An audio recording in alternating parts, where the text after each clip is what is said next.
Hola, ¿qué tal, amigos y diarioadictos? Buenas noches. Bienvenidos a este primer episodio de Charlas en Confianza. El día de hoy vamos a hablar sobre un tema muy interesante que esperemos sea de agrado y sea de utilidad para todos ustedes. El día de hoy, como ya lo conocen, me acompaña el doctor Oscar Ramírez, mi compañero y gran amigo. Vamos a estar hablando el día de hoy de hipertensión arterial, pero no en cualquier tipo de personas, sino en un grupo etario muy importante como es en pediatría, y además relacionado con la enfermedad renal crónica. ¿Por qué crees que es importante que abordemos esto, Ramírez? Porque es un tema bastante específico, pero bastante frecuente. Usualmente, si nos vamos un poco más amplios, podríamos hacer un tamizaje de todos los niños que vemos pasar por la banqueta y nos daríamos cuenta que una gran proporción de ellos tienen hipertensión arterial. También podríamos ir a hacer un tamizaje a unas escuelas para ver, y un examen general de orina a todos los niños para ver cuántos de ellos tienen proteinuria o alguna alteración en el examen general de orina. Pero no lo hacemos. Nadie le toma presión arterial a los niños y nadie hace tamizaje de enfermedad renal o falla renal temprana. Por lo tanto, la mayoría de pacientes pediátricos con hipertensión que termina viendo un pediatra son pacientes hipertensos secundarios a enfermedad renal. No quiere decir que sean los más frecuentes, simplemente son los que más vemos como pediatras. Es raro que nosotros como pediatras veamos niños con hipertensión arterial sistémica esencial o la clásica de los niños con sobrepeso, a excepción de que la busquemos intencionadamente. No estamos acostumbrados a tomar presión arterial en los niños, algo que deberíamos hacer, pero bueno, antes de irme más lejos, creo que por eso es importante abordar este tema. Porque la mayoría de los niños hipertensos que ve un pediatra común son niños hipertensos con enfermedad renal crónica. Perfecto, estoy totalmente de acuerdo, pero a mí fíjate que algo que se me hace también muy importante es la dificultad para el tratamiento. Porque definitivamente, como tú lo dices, si bien el pediatra o el cardiólogo pediatra o los especialistas que van a terminar viendo un niño con hipertensión arterial es porque tal vez tienen antecedentes de la enfermedad renal crónica, yo también me iría y le daría la importancia que una vez que ya lo detectaste y una vez que ya tiene la hipertensión y que incluso tiene el antecedente de la enfermedad renal crónica, entonces ahora viene un problema con el tratamiento, que déjenme les digo, amigos, es algo que vamos a estar tratando hoy. O sea, más que otra cosa nos vamos a ir a ver el tratamiento, y yo te haré una pregunta antes que otra cosa. Esto yo creo que lo hemos visto todos, o es un debate importantísimo, que es quién debe de ver la enfermedad, en este caso la enfermedad hipertensiva por enfermedad renal crónica. Voy a decir lo mismo que dicen todos los artículos y todas las guías, y que al final de cuentas resulta que nadie termina haciéndoles caso y nadie termina viéndolas. Es un manejo multidisciplinario. Estoy totalmente de acuerdo. Lo cual termina haciendo que no se encargue de ella ni el nefrólogo, ni el cardiólogo, ni el pediatra. Idealmente, yo todavía aspiro por un mundo en el que los médicos generales vean la mayoría de los padecimientos de la población. Yo aspiro por un mundo en el cual los pediatras vean la mayoría de los padecimientos de la población pediátrica, y que sea el médico general, el pediatra, el internista, en el caso de los adultos, los que vean de manera integral al paciente. Desafortunadamente no es así, no estamos en esas condiciones. Por lo tanto, yo creo que quien se debe de hacer cargo del principal manejo, quien debe ir guiando al paciente, es el profesional de la salud, el especialista pediatra o el pediatra que más veces ve al niño. Si el nefrólogo lo cita una vez al mes, pues que lo vea el nefrólogo. Pero si el pediatra lo ve una vez por semana, que lo vea el pediatra. Si el cardiólogo lo está viendo diario, el manejo de la presión tiene que ser por el cardiólogo. En mi caso, te voy a poner, los pacientes que llegan conmigo usualmente son que los ve el nefrólogo cada mes, cada 2 meses, a lo mucho. Yo les hago una valoración y usualmente a mis pacientes de cardiología yo los cito cada 6 meses. Por lo tanto, prefiero que el nefrólogo que le da un seguimiento mensual sea el que lleve el control de la presión arterial. Pero me ha tocado pacientes donde el nefrólogo los ve cada 3, cada 6 meses, y creo que es una buena oportunidad para que yo les dé seguimiento cada 2 meses, porque les voy a llevar un mejor control. O mismo sucede cuando tú estás como pediatra y tú lo vas a estar viendo cada mes, y el especialista el subespecialista solamente cada 3 o cada 6 meses. Esa es mi opinión, no sé qué piensas tú. Pues fíjate que estoy de acuerdo contigo en cuanto a que, hablando de nuestra rutina diaria y como tú dices, de quien está llevando el control y el seguimiento de nuestros pacientes, definitivamente debe ser aquella persona que lleva ese seguimiento pues más seguido, que está dándole más número de consultas, que de alguna manera puede llevar mejor el control. Como tú dices, no es lo mismo que yo cite al paciente cada 6 meses y ver si sigue hipertenso o no, a que tal vez yo lo esté citando cada mes, o que incluso vamos a hablar más adelante, por ejemplo, de aquellos pacientes que ya están en sustitución renal, que tienen que ir a sus sesiones de diálisis o su hemodiálisis. Bueno, el médico que está ahí a cargo de las áreas de esto tiene que checar también a los pacientes. Hago un paréntesis. Por favor. Esto causa mucha duda. Todos pensamos que el manejo o las cifras de tensión arterial o la cifra que tomamos para determinar qué tan hipertenso o normotenso está un paciente es una fotografía, pero no es así. De hecho, las guías pediátricas recomiendan que se tome tensión arterial o hipertensión arterial mayor de la percentila 95 en 3 o más ocasiones. ¿Por qué? Porque si yo te tomo una cifra de tensión arterial a ti a las 10 de la noche, va a ser distinta que a las 12 del día, y va a ser distinta también en los niños al despertar, o en los niños después de jugar, o en los niños después de comer, o en los niños con un montón de inestabilidad. Lo mismo sucede con los niños con hemodiálisis. Los cambios en el volumen intravascular asociados a la hemodiálisis cambian muchísimo la presión arterial. Por lo tanto, hablar de que un medicamento lo hipotensó en un paciente en su día de hemodiálisis, sobre todo en México, que estamos acostumbrados a dar hemodiálisis 3 veces por semana, 2 veces por semana, en algunos casos he visto, debería de ser diario, pero bueno.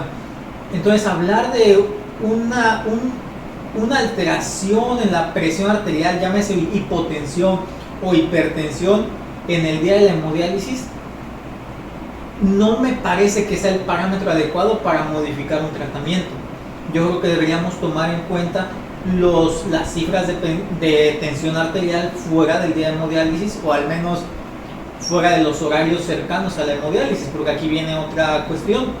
¿Cómo manejas la hipotensión o la hipertensión en los pacientes transhemodiálisis? Ok, transhemodiálisis no, pero ¿cómo manejas la hipertensión en un paciente que en 2 horas va a hacer su hemodiálisis? Le das los mismos medicamentos y dejas que se hemodialice. ¿Cómo manejas la hipertensión en un paciente post-hemodiálisis? Le tienes que dar doble medicamento porque le acabas de sacar todo el volumen y no se lo vas a volver a sacar hasta dentro de 48 horas. Súbele la dosis, no te esperes a que 6-8 horas mejore. Al contrario. ¿Cómo tratas la hipotensión en un paciente antes de la hemodiálisis? Pues todo lo contrario. Ese paciente casi métele una carga, dentro de 1 o 2 horas se la sacan de todos modos. Entonces me parece algo bastante difícil controlar la presión en los pacientes con hemodiálisis, sobre todo en lugares donde no les hacemos hemodiálisis a diario. Interesante los términos que comenta aquí el doctor Ramírez. Mira, déjame, te voy a compartir aquí algo también a nuestros amigos que nos están viendo. Algo bien interesante que nosotros hemos escuchado o hemos manejado, que es el famoso peso seco. Es decir, no sé si lo han escuchado, pero miren, yo lo acabo de leer hace unos días y tenemos aquí algo bien interesante que yo, la verdad, o sea, hasta ahorita que veía esa definición, me di cuenta de algo que decimos para los cardiólogos, ¿qué es el peso seco? Y venga, aquí vienen 2 cosas que tú dijiste súper importantes: el volumen, el control o la normotensión, y los 2 extremos, la hipertensión y la hipotensión. Entonces, lo que nos proponen en el área cardiovascular, digamos, de cardiología directamente, sin entrar a nefro, el peso seco, fíjate, lo definen como aquel peso, el mínimo del niño, que necesita o que requiere para mantener una normotensión sin el uso de medicamentos hasta su siguiente sesión de hemodiálisis. Y entonces ahí, esto es dificilísimo. Y esto es interesante porque entonces resulta que ningún niño tiene peso seco. Ningún niño tiene peso seco. Porque te dicen incluso que ellos, como han determinado, esto es literal, llegan a sesiones de hemodiálisis donde bajan tanto el peso que llegan a la hipotensión. Y entonces dicen, hemos llegado al peso seco de nuestro paciente, hay que regresar. Sin mentirte, he visto más de, digo, no es que sea muy viejo, pero fácil he visto más de 300, 500 pacientes con hemodiálisis. Y yo creo que contados con los dedos de la mano los pacientes que están sin medicamentos antihipertensivos. Yo también, y por eso a mí me sorprendió, o sea, no sé realmente si esto en algún punto sea como que un objetivo de control, etcétera. Se me hace dificilísimo en la práctica diaria, y más como tú dices, eso de en una misma sesión decidir cómo manejar al paciente. Sobre todo también de este mismo artículo, que se los vamos a dejar por ahí en la descripción para que ustedes lo chequen completo. Algo también que me llamó mucho la atención es, muchas veces hemos dicho que el paciente renal, su hipertensión se debe a volumen, ¿ok? Y entonces le echamos toda la culpa al volumen, y por eso también la pregunta inicial que yo le decía a Ramírez, ¿quién ve al paciente? Muchas veces decimos, bueno, que lo vean nuestros colegas nefrólogos, que ahí modifiquen a la hemodiálisis, etcétera, y que le resuelvan el volumen. En este mismo estudio, de todos los pacientes que analizaron, vieron que el 30% tenía hipervolemia e hipertensión. Otro porcentaje también, pues puede decir el otro tercio, tenía normovolemia, pero también eran hipertensos. Pero lo más sorprendente de todo fue aquellos que eran normovolémicos, pero eran hipertensos. Y entonces es cuando dices, ¿y el volumen? ¿Dónde quedó el volumen? Entonces, definitivamente ahí era donde yo te decía, dirigía mi pregunta. Y es que aquí volvemos a algo que hemos hablado en otros pacientes, donde tenemos que regresar un poquito nada más a las bases. Venga. La presión está dada por qué tanta agua tiene la manguera. Claro. Así de sencillo. Pero no solamente qué tanta agua tiene la manguera, sino qué tan apretada está la manguera. Es decir, volumen y resistencias vasculares. Entonces, definitivamente el volumen juega una parte esencial en la cifra de presión, pero también las resistencias vasculares, qué tan apretada está la manguera. Y resulta que las resistencias vasculares hay infinidad, pero hay muchísimos factores que intervienen en ello. Y creo que por ese lado, los cardiólogos podríamos dar mejores opciones terapéuticas que los nefrólogos, dado que los nefrólogos se suelen concentrar un poco más en el volumen, y nosotros los cardiólogos podemos jugar o sabemos jugar más con los parámetros de las resistencias, tanto sistémicas, pulmonares, ¿vale? Entonces, por ese lado creo que sí conviene que el cardiólogo vea a los pacientes hipertensos con enfermedad renal. Pero aquí es algo muy interesante, acabas de dar cifras. Quizás en un tercio de los pacientes, 30% de los pacientes hipervolémicos con hipertensión, el nefrólogo les pone un esquema de diálisis peritoneal o de hemodiálisis y ¡pum!, se controlan, se mejoran, no tienen por qué recurrir al cardiólogo. Claro. Su valoración anual para ver cómo está el corazón y listo. Sin medicamentos y logran un peso seco probablemente, sin medicamento antihipertensivo. Pero ¿qué sucede con los pacientes que el nefrólogo ya los controló del volumen, pero siguen hipertensos? El otro 30%. Y ahí entramos nosotros. Y sigue hipertenso. Y ahí entramos nosotros. Okay. Y aquí, antes de que se me olvide, y quiero abarcar un poco nada más, porque si no podríamos echar la charla más larga, sobre la importancia del eje neurohormonal para el control de la presión arterial. Okay. Nosotros como cardiólogos pediatras lo conocemos bastante bien, dado que vemos mucha falla cardíaca dada por cardiopatías congénitas. Pero el eje neurohormonal, llámese renina-angiotensina-aldosterona y la estimulación constante del sistema adrenérgico, juega un papel importante en la perpetuación de este ciclo vicioso que conduce a más hipertensión. Entonces creo que también en ese aspecto podemos dar una buena opinión, un manejo más completo para los pacientes con hipertensión secundaria y enfermedad renal crónica. Y solamente para la importancia del eje neurohormonal podemos regresar a los pacientes que se les practica nefrectomía para mejorar la presión arterial. ¿Por qué? Porque el riñón no solamente sirve para control de volumen, No, claro. y más bien no solamente el riñón a través del volumen controla la presión arterial, Sino el riñón a través de todas las hormonas o todo el eje neurohormonal del cual es partícipe, participa en el control de la presión arterial.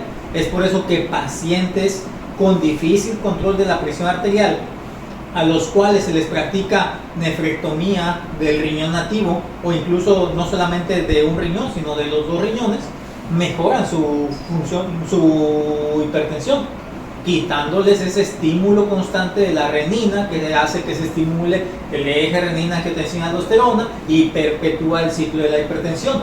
Entonces creo que por ese lado es muy importante que los cardiólogos no dejemos de hacer énfasis en la importancia de la inhibición del eje renina-angiotensina-aldosterona. Y volvemos, y tan sencillo para contestar la pregunta inicial: ¿cómo se maneja una hipertensión? Igual que muchas cosas. Inhibición del eje renina-angiotensina-aldosterona, los clásicos de siempre: IECAS, inhibidores de los receptores de angiotensina, inhibidores de aldosterona, llámese captopril, enalapril, lisinopril o el pril que quieras, losartán y espironolactona. La buena amiga espironolactona, ¿verdad? Caray, sí, definitivamente. Ahora me gustaría hablar del previo a la enfermedad renal crónica terminal. Es decir, ¿qué podemos nosotros hacer? Puede ser desde el manejo, puede ser desde los hábitos alimenticios que muchas veces en las guías nos dicen. Mira, aquí viene incluso un círculo vicioso que te decían: el paciente que tiene enfermedad renal y que empieza a ser hipertenso, eso va a perpetuar su daño renal y nos va a llevar a una enfermedad renal crónica terminal con hemodiálisis, con diálisis peritoneal, con hipoglucemia. Entonces, nosotros como personal de la salud, ni siquiera te voy a decir como cardiólogos pediatras, ¿cuál crees que debería ser el manejo en el paciente que estamos detectando que empieza a tener falla renal? ¿Falla renal o falla renal terminal? Falla renal terminal, porque ahí nos tendríamos que Okay, claro que es en la aguda. Okay, ¿no? Entonces, aquí definitivamente sí, eso okay, es vale. otra parte. Nos ¿no? vamos entonces a que los estadio 4 y estadio 5, con y sin hemodiálisis. Exacto. ¿no? Antes del O paso sustitución final. de la función. Aquí es algo interesante.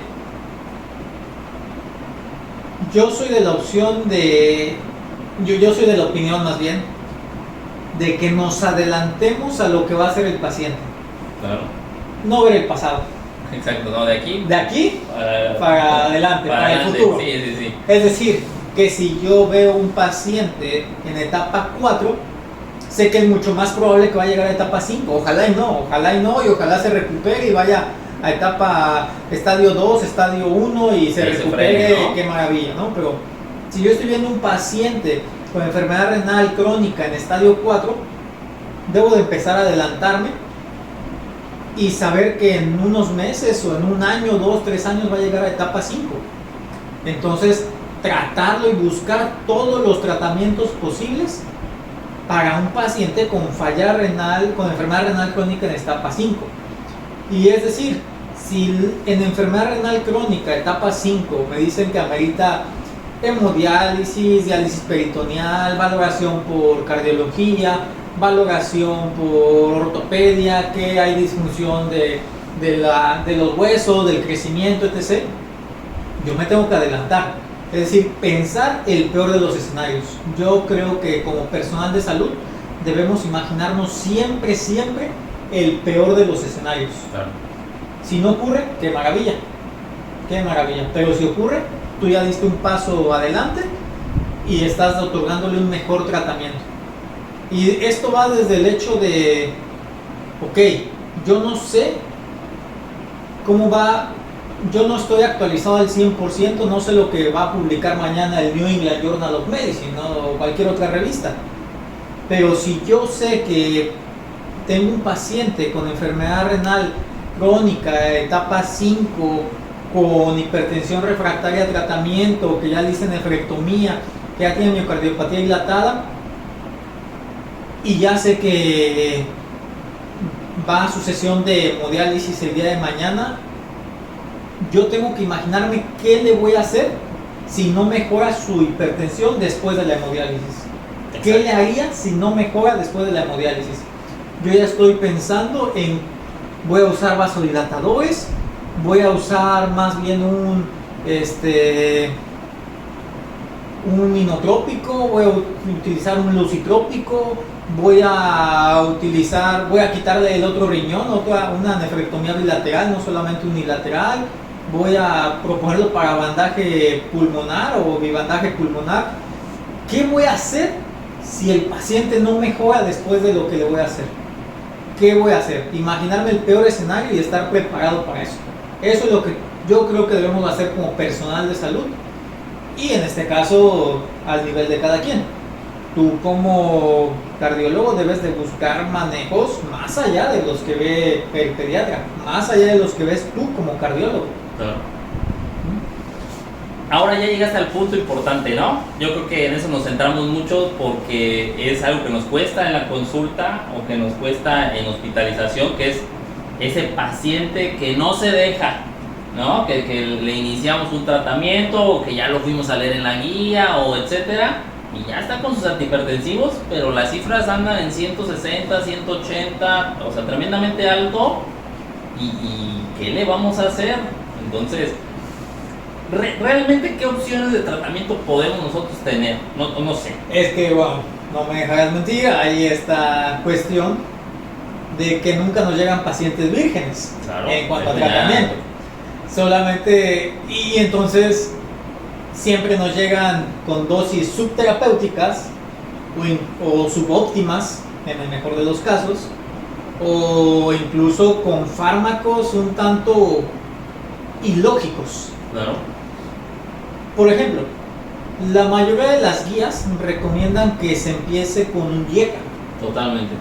pero muchos empiezan con un vasodilatador, llámese Prazosin, y obviamente le vas a controlar la presión arterial, porque hay vasodilatación, y obviamente si la manguera deja de apretar, obviamente cae la presión arterial, pero no estás tratando el eje neurohormonal. El Prazosin no te sirve para bloquear el eje neurohormonal.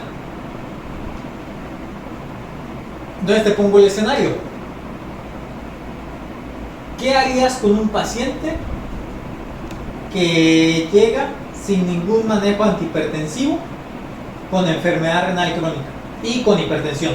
Perfecto. Yo creo que si ese caso que es así excepcional, que nos llegara, Nadie le ha dado, me llegó a mí por primera vez, etcétera, fíjate que yo consideraría los IECA. Y aparte te lo digo ¿En porque monoterapia o en monoterapia. IECA? Y te voy a contar por qué. Y esa tal vez es una pregunta que yo te voy a regresar después, porque decíamos, les voy a poner el ejemplo del captopril, ¿ok? Nos venían aquí que a dosis habituales, que a veces llegaban a ser a 3 miligramos por kilo día, nos va a llevar a veces hasta 3 semanas, hablando, ya llevé el primer paso, que era lo que decíamos de la volemia, ¿no? Ya esa parte ya el nefrólogo me ayudó, mi paciente, por todo lo que queramos, está bien controlado en cuanto a su volumen y sus sesiones de hemodiálisis, y yo le tengo que iniciar porque sus cifras tensionales están por arriba del percentil 90, ¿sí? Fíjate, ya incluso me bajé tantito. Entonces yo le inicio el IECA y yo sería un poco permisivo, ¿sabes? O sea, en ese momento, yo así te lo digo, si a mí me llega ahorita y nadie lo ha tocado y va a ser mi paciente, yo le voy a llevar el control estrecho que dijimos y te cito en una semana, entonces yo le inicio el IECA en monoterapia, le vigilo cómo va, porque incluso si vamos a checar las guías y los invitamos a que lo hagan y nos dejen ahí en sus comentarios ustedes qué harían en este caso, nos dice, ve aumentando la dosis progresivamente hasta que tengas un control de la tensión arterial. Y entonces algo que me llamaba la atención era, me va a llevar hasta 3 semanas controlarlo, es decir, que tenga sus tensiones en percentiles normales, pero a partir de ahí, fíjate algo bien interesante también, la sensibilidad al captopril va a empezar a aumentar. Y entonces lo que te recomiendan después es que empieces a bajar un poco la dosis, es decir, que no te la dejes altísima y la empieces a bajar para que después te vuelva a dar otro chance. Es un caso así que te digo, híjole, es claro, utópico. porque seguimos pensando que yo te doy el captopril y antes de que llegue a tu estómago ya te controla la presión arterial, y no solamente de ahorita para el día siguiente, sino que te tomas la pastilla y quieren que le controle la presión arterial del pasado, casi, ¿no? Claro. Es claro. Entonces ahí definitivamente es individualizar. Yo creo que eso es algo. Doctor, ya llevamos 3 minutos que le dimos el captopril vía oral, y no se le baja la hipertensión. ¿Le damos Prazosin?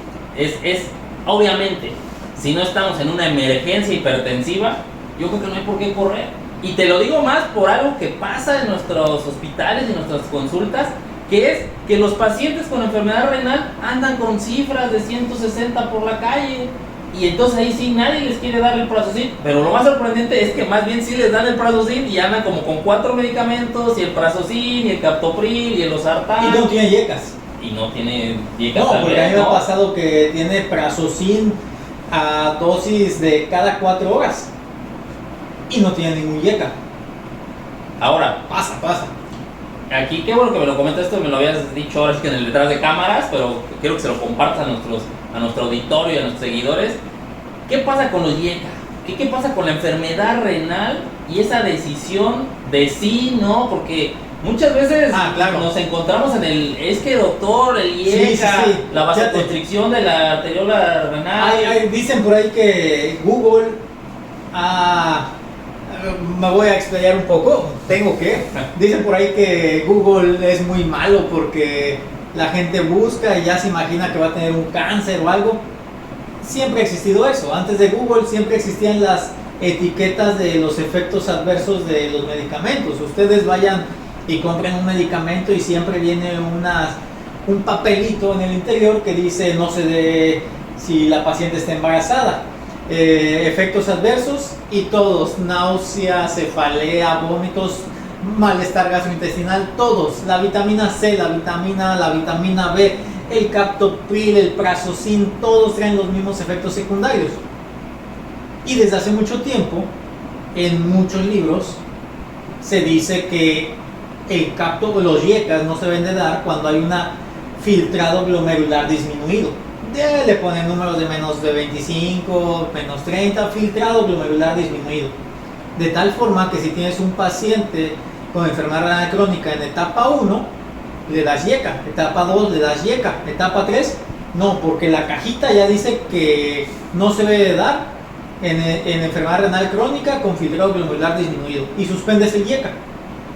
Y resulta que después de 10, 20, 30, 50, 60 años, donde ya hay un montón de estudios, donde no solamente por los efectos in vitro o los efectos fisiológicos de la constricción o de la vasodilatación arteriolar, donde ya se comprobó mediante estudios clínicos los efectos verdaderos de los YECAs, y donde ya se demostró que los YECAs realmente no aceleran la disminución del filtrado glomerular, seguimos teniendo miedo de dar YECAs cuando el paciente tiene un filtrado glomerular menor a 30 o de 25, de 20. Resulta que todo lo contrario. Hay estudios, también se los dejamos en los enlaces, donde ya se vio que si tú pones a 2 grupos de pacientes y los vas evaluando con filtrado glomerular, resulta que si a los pacientes con disminución del filtrado glomerular les continúas dando YECA, disminuyen más lentamente su filtrado glomerular que a los que no les das YECA. Los números por ahí dicen que si a esto les disminuye el filtrado glomerular de 0.8 mililitros al año, a esto les va a disminuir hasta 1.8 mililitros por año, es decir, el doble de aceleración de la disminución del filtrado glomerular cuando tú suspendes no solamente los YECAs, los inhibidores del eje renina-angiotensina-aldosterona. Y lo repito, inhibición del eje renina-angiotensina-aldosterona es esencial en el tratamiento de la hipertensión arterial. Por lo tanto, no hay que suspender los inhibidores del eje renina-angiotensina-aldosterona a pesar de que veamos que va disminuyendo el filtrado glomerular, porque si lo suspendemos va a disminuir más y más rápido. Y aquí entonces también hay que ver otra cosa, que el paciente, a pesar de la enfermedad renal, que también ya sumada a la hipertensión, me va a dar cambios o me va a traer otros problemas como es la hipertrofia ventricular izquierda. Justamente creo que acabas de contestar, te iba a echar una pregunta de... Ahí. Exactamente, de adivíname por qué. Acabo de ver un paciente hace 2 días con enfermedad renal crónica, con buen control de la presión arterial, sin antihipertensivo. Tenía un antihipertensivo, metoprolol, un beta bloqueador, buen control de la tensión arterial, en hemodiálisis, con un solo antihipertensivo, metoprolol, y a pesar de eso, yo después de hacerle el ecocardiograma, le empecé en enalapril. ¿Por qué crees que a pesar de tener un buen control de la presión arterial, le empecé en enalapril? Entonces, perfectamente, ¿no? Todos estos cambios nos están llevando, ya lo decíamos, a otras partes que también nos están haciendo cambios. Entonces, recordemos que la hipertrofia ventricular en un inicio es un proceso o es una adaptación que el miocardio tiene para precisamente responder a la carga que se le está mandando. Pero llega un momento en el que eso se vuelve, me estoy yendo ya al otro lado y me estoy haciendo hipertrófico.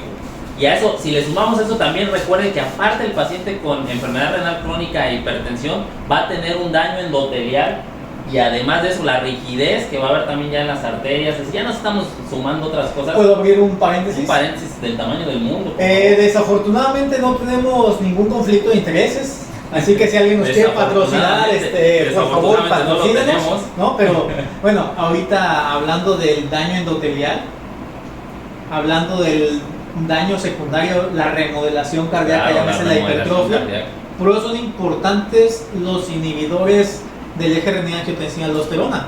Fíjate, no hace mucho me enteré de que por parte de dermatología están usando los inhibidores del eje renin-angiotensina-aldosterona para tratar las cicatrices hipertróficas y queloides. Link en la descripción.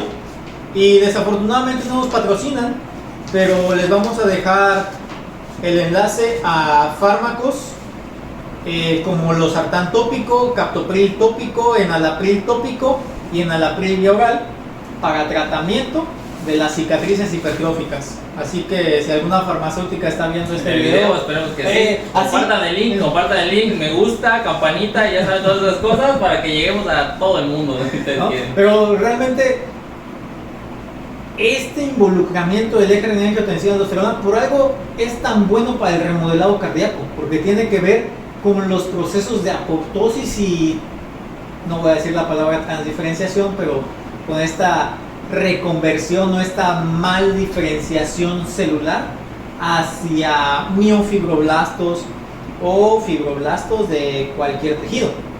Por eso es tan importante siempre, bueno, no siempre, ¿verdad? Pero considerar siempre el uso de IECAS, creo yo. Ahora, ¿qué harías, así como tú me diste esta pregunta que nos llevó a estos temas? Tratamiento agresivo en el paciente que no está controlado, que ahora yo te lo pongo al revés, ¿no? Que ya pasó por todo mundo, que ya todos le movimos al medicamento y no controla las cifras tensionales. ¿Qué preferirías tú? ¿Irte a dosis máximas de todos los medicamentos, incluso ver si le hace falta alguno de una familia de esas que estamos hablando? ¿O en serio valorar la necesidad, por ejemplo, de la nefrectomía? Y antes de que me contestes, espérame, nada más les voy a pasar aquí el dato, porque también algo que a mí me sorprendió es también ese 20% que después de la nefrectomía sigue hipertenso. Porque ya dijimos, tenemos cambios a muchos otros niveles, no solo es el riñón en cuanto a la hipertensión, aunque sea por la enfermedad renal crónica.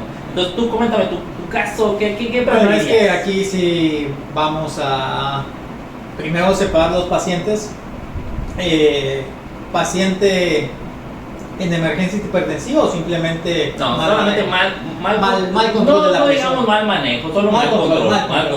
Ok, yo ante un paciente en el cual no urge en ese mismo día bajarle la presión, llámese, no tenemos una emergencia, no se está deseando, nada de eso. Yo soy de la opinión de un cambio a la vez. Qué bueno. ¿Sabes qué? Tiene 5 medicamentos, perfecto. le subo a dosis tope 1, máximo 2, pero si no es que 1. Me espero 24, 48 horas y otra vez vuelvo a hacer un cambio. Dosis tope de otro, dosis tope de otro y así me la llevo. Yo soy de la opinión, un cambio a la vez. Perfecto. IECAS, inhibidores de la angiotensina, antagonistas de la aldosterona, ¿qué más? Beta bloqueadores. Beta bloqueadores. Y aquí hay algo bastante interesante, fíjate, justamente por aquí traía un artículo que hacía una, si usan se los dejo en la descripción, es muy sencillo, simplemente hace un pequeño resumen del manejo, las recomendaciones de las guías de hipertensión. Okay. Y te maneja sobre las recomendaciones del JNS8, recomendaciones de la Sociedad Europea, recomendaciones del NICE, de los ingleses, recomendaciones de las guías canadienses, recomendaciones de la WHO, de la OMS y recomendaciones de la OMS para manejo de hipertensión en negros. Todo eso es de adultos. Y todas esas guías del 2014, 2018, 2020 te dicen que lo primero, diuréticos tipo tiacídicos y los IECAS. Pero resulta que en las guías pediátricas, como el reporte, el cuarto reporte y la Sociedad de Hipertensión Europea, no te especifican que prefieran algún agente antihipertensivo. Y dicen que los diuréticos pueden ser considerados. Entonces aquí viene algo interesante. Todo parece indicar que el manejo de la hipertensión a expensas de sacar volumen no es la mejor opción.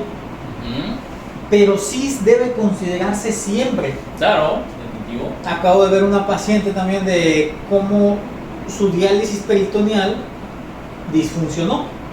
Y en lo que pasa en hemodiálisis, pues resulta que se empezó a hematizar.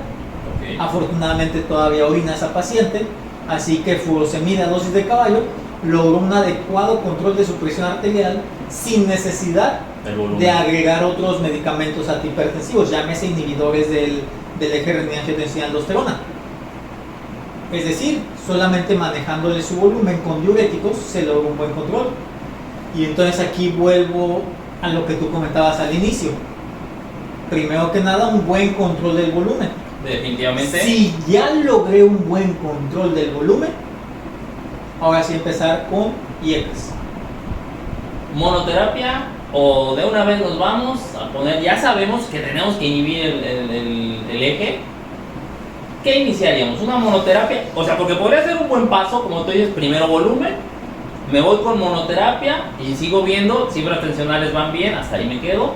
O mejor de una vez, como ya sé que de todo modo este proceso se viene en cascada, 2 o 3 medicamentos en combo. Yo creo que monoterapia, dosis óptimas. Dosis óptimas. Es decir, dosis de caballo. Que te permitan hacer estos descensos que mencionábamos. Sí. Atención aquí, por eso les digo, ahí van a checar ustedes los links y bueno, una cosa es por ejemplo que decimos dosis máximas o como tú dices óptimas o las que me van a hacer y después viene así el asterisquito, la letra chiquita y te dice, pero si no te bajó la tensión arterial, dóblale la dosis.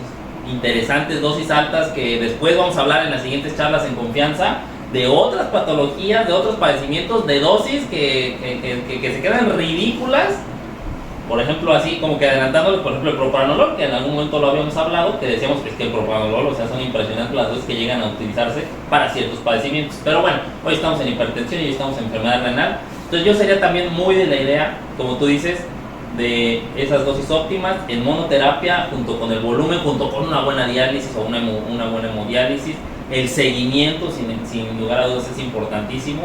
Y déjame, ya nada más te voy a comentar, así para como que poner ahí la cerecita en el pastel, que es dentro del seguimiento, que esto tal vez es más para cardiología pediátrica o para las áreas que lo lleguen a practicar, pero era precisamente, bueno, ¿cómo llevo el seguimiento? ¿Cómo sé si mi paciente está sobrecargado?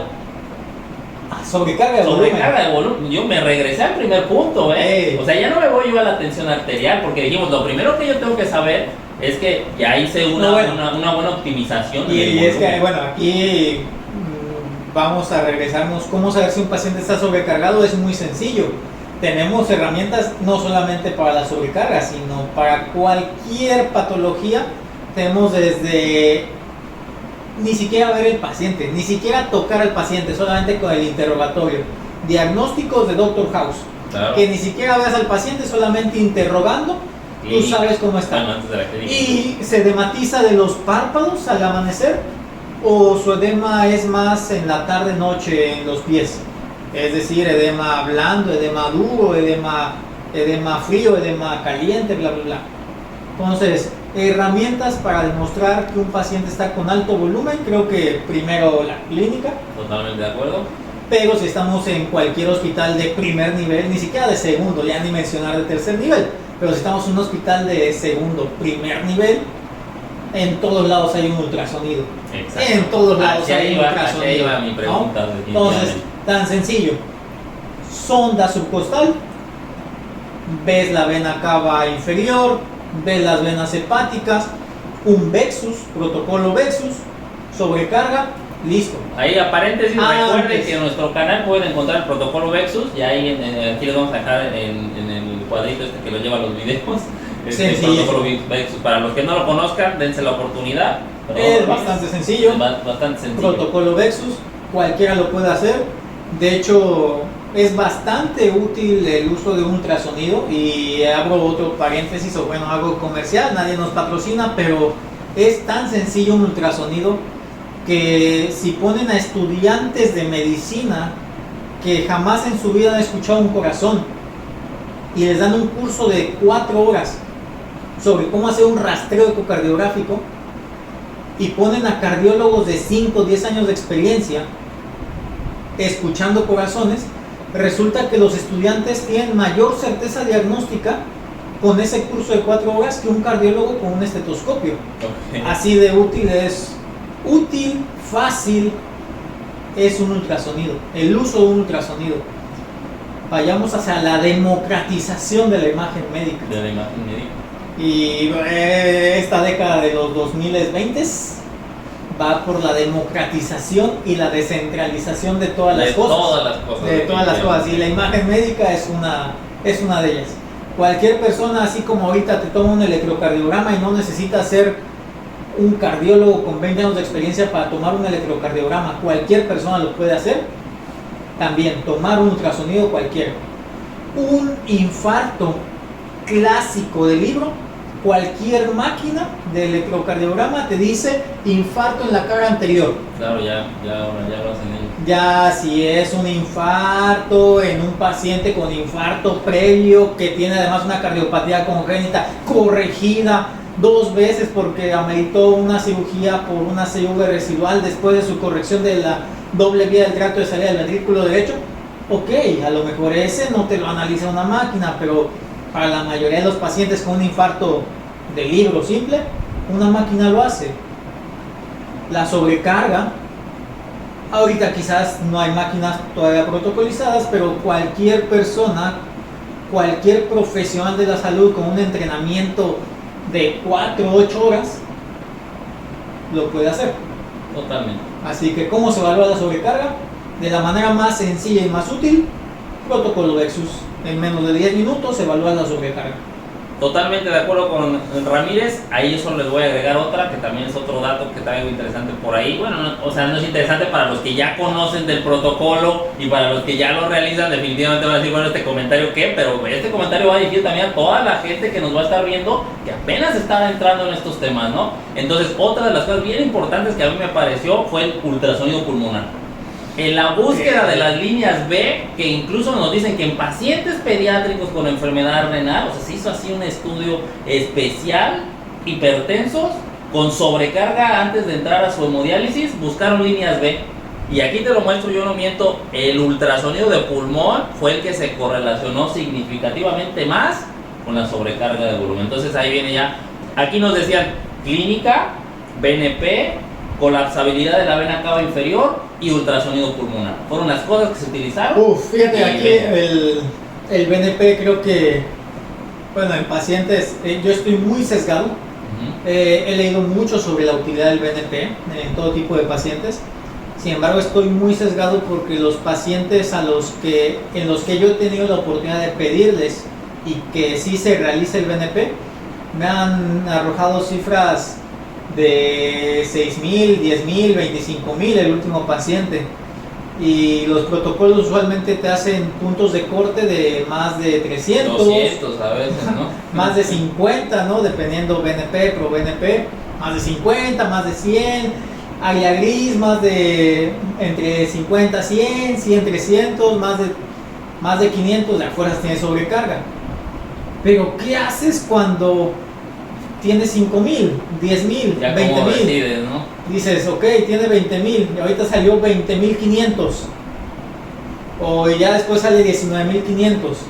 Ya por eso voy a suspender diuréticos, ya por eso. Caray. Entonces, sí, yo personalmente estoy muy sesgado por el BNP, así que ya cada vez lo pido más frecuentemente para de manera personal tener una visión más amplia.